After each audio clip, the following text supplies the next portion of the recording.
পাবনায় ত্রয়োদশ জাতীয় সংসদ নির্বাচনকে সামনে রেখে বিএনপির মনোনীত প্রার্থী অ্যাডভোকেট শামসুর রাহমান শিমুল বিশ্বাসের নির্বাচনী জনসভা অনুষ্ঠিত হয়েছে। জনসভায় নেতাকর্মীদের ব্যাপক উপস্থিতি লক্ষ্য করা যায়। সিনিয়র রিপোর্টার জাহাঙ্গীর আলমের প্রতিবেদনে দেখুন বিস্তারিত। ক্যামেরায় ছিলেন সোহানুর রহমান। ত্রয়োদশ জাতীয় সংসদ নির্বাচনকে সামনে রেখে পাবনার দাপুনিয়া ইউনিয়নের ৬ নম্বর ওয়ার্ড বিএনপির উদ্যোগে নির্বাচনী জনসভা অনুষ্ঠিত হয়েছে।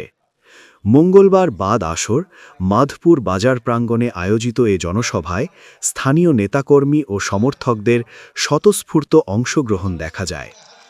অনুষ্ঠানে হায়দার আলী মোল্লার সভাপতিত্বে এবং সাবেক ছাত্রনেতা ইঞ্জিনিয়ার জিয়াউর রহমানের সঞ্চালনায় প্রধান অতিথি হিসেবে বক্তব্য রাখেন পাবনা ৫ আসনের ধানের শীষের মনোনীত এমপি প্রার্থী অ্যাডভোকেট শামসুর রহমান শিমুল বিশ্বাস।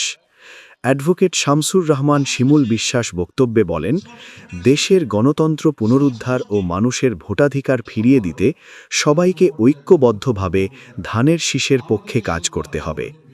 এ সময় বিশেষ অতিথি হিসেবে উপস্থিত ছিলেন সিদ্দিকুর রহমান সিদ্দিক, মুসাবদির হোসেন সঞ্জু, মাহমুদুন্নবী স্বপন, মমতাজউদ্দিন খান, দাপুনিয়া ইউনিয়ন পরিষদের চেয়ারম্যান ওমর ফারুক, শামসুল আরেফিন রুকু বিশ্বাস, ফারজানা সাথী, শিউলি খাতুনসহ বিএনপি ও এর অঙ্গ সংগঠনের বিভিন্ন পর্যায়ের নেতৃবৃন্দ।